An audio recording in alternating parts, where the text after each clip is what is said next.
With tomorrow marking, in effect, the week out point from Gran Turismo 7's release, it's technically 8 days on paper, but of course in reality, the game is coming out as soon as the 4th begins, so kind of like midnight of the 3rd.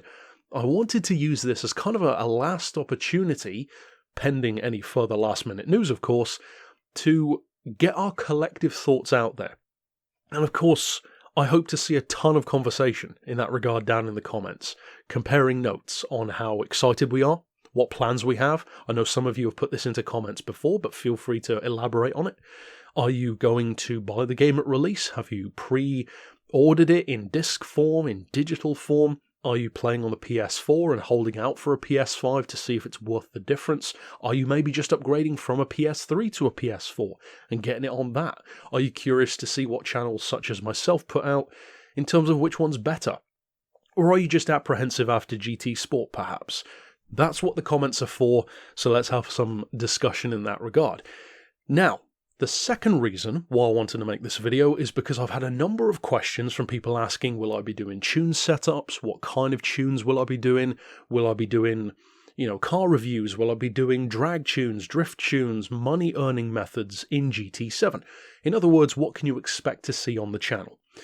Well, that's another thing, as I said, that I wanted to get into here, so let's do so. First of all, for those who don't know, there are two primary things that I cover here on the channel.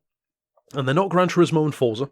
Forza is an aspect, but it certainly won't be as much for the next couple of months. But Gran Turismo 7 and Gran Turismo as a series has always been the biggest thing that I do. My personal passion project, which is more like the hobby side, is a video which you'll occasionally see in your subscription feed. That is if YouTube decides to even show it to you, which it doesn't a lot of the time. You'll see videos with beards and cars written in the thumbnail, in yellow and white. If you see one of those videos, that's me reviewing a car in real life, usually a high-performance car, something which was always a dream of mine when I started the channel. And of course, those of you who have been around for many years will remember. That's how I got started reviewing fictional cars within racing games. That is coming back. Of course, beards and cars is not going away, but for March at least, probably April as well, I will be focusing almost exclusively, if not exclusively, on GT7, to the surprise of no one. I'm also planning to double video production, which in the current state, this year I've been putting out a video every other day. So in other words, that means I'm planning and hoping to put out one video every single day. The reason why I'm doing that is because, especially for those first couple of months, there's going to be so much stuff to cover that doing it every other day just isn't enough. So yes, I will be doing circuit tunes. I will be doing top speed tunes. I will most likely be doing the occasional other tune, like a drift tune, a drag tune, maybe even a special project of some kind. Rally builds perhaps, but the focus will definitely be on those two in particular, and that is circuit tunes, which is kind of like grip tunes or handling tunes, and top speed tunes for either Le Mans racing or Special Stage Route X. For those who are curious, will I be racing online? Absolutely, yes I will be. I probably won't be racing online that much for the first week or so, if at all, because I'll be focusing for primarily channel-related reasons on getting as much cash as possible in the game. Because obviously for me to be able to release car tunes and reviews, I need to own the cars in the game first. So again, as far as that goes, I will most likely be doing tunes and feature videos and reviews for the newest and most interesting cars first, the new faces, the returning faces, Alpha 155s, Pennzoil Skyline, that kind of stuff, then moving into some of the super popular, really good ones, stuff like your Integras, your 911 GT3s, those kind of fan favourite, really good, solid choices, and then we'll move gradually down further the line. Or further down the line, even in English. As far as money methods, I absolutely do plan to be doing that. I've done multiple videos for that in different Gran Turismo games before, because usually there are good methods for beginners, there are good methods for pros, and that remains to be seen. We have no idea really yet what that will be, but doubtless there will be some kind of event, maybe a Red Bull Challenge type, or a Route X like the Wind event. That would not surprise me at all, if there's something that's super easy that you can earn cash really fast from. Now, in terms of my plans for the game, I managed to pick up a PS5. I was fortunate to do so. There are quite a few used ones in the UK, and I have pre-ordered the game. One thing, which I know some of you are curious about, which I am going to be covering, is I 100% am covering both the PS5 and the PS4 version. Now, admittedly, the vast majority of the content will be on PS5, for obvious reasons. Why wouldn't it be? I will, however, be making at least one video, maybe more, but at least one, to directly compare the experience on both consoles.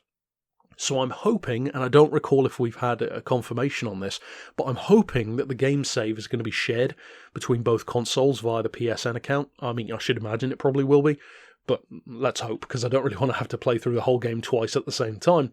But as I said, I will be doing like an overarching comparison, which doubtless many people will be doing as well. And we'll be talking about far more than just graphics, so don't worry about that. Most of it, though, will be on the PS5 for those obvious reasons. It is, the superior console overall. What about in terms of other content? Well, it's hard to say without actually playing the game.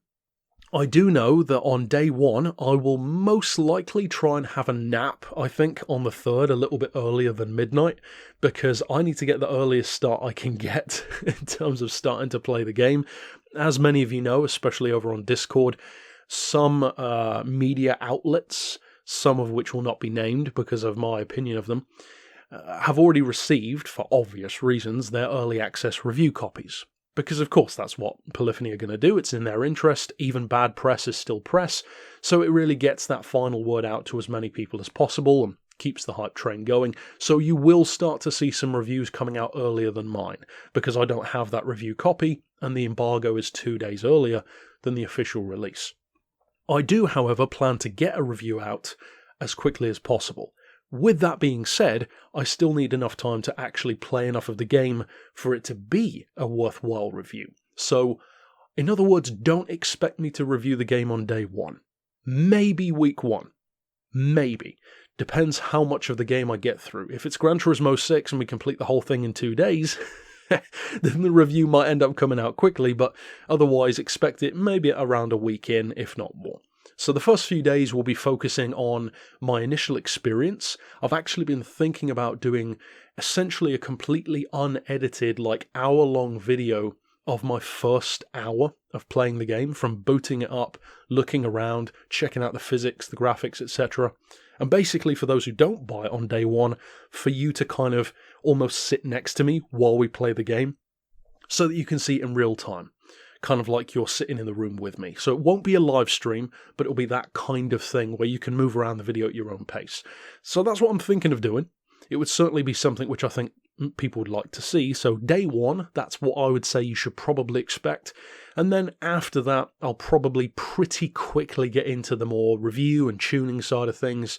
Maybe even tune setups first. And then after that, but it's all up in the air. It remains to be seen. And depending how quickly I find a money method, of course that will be coming out fairly quickly, depending on how effective they are, how easy it is to find. So overall then, that's what to expect. March is going to be, I would say, probably completely dominated, mostly dominated at least by GT7. You might see the occasional Beards and Cars car review in there, but apart from that, I don't plan to really be covering anything else within March. Probably April as well, but again, we'll have to see how it goes in terms of content. And it goes without saying I'll be covering a ton of content for GT7 throughout the majority of its life cycle. Even with GT Sport, which, as many of you know, wasn't my favourite Gran Turismo game by any stretch, I still put out a massive amount of content. In fact, I believe I might have even put out more content for GT Sport than most, if not all, other Gran Turismo YouTubers. I believe my GT Sport playlist has something like 1,200, 1,300 videos in it, something like that. But overall, stick around on the channel, of course, for a ton of GT7 content, especially from day one onward. So it goes without saying, make sure that the bell, the notifications are turned on, because YouTube just loves not showing my subscribers my videos for some reason. So be sure to take the extra step to bypass their idiocy. Ultimately, tell me your thoughts down below. I'll see you next time, and for now, as always, thanks for watching.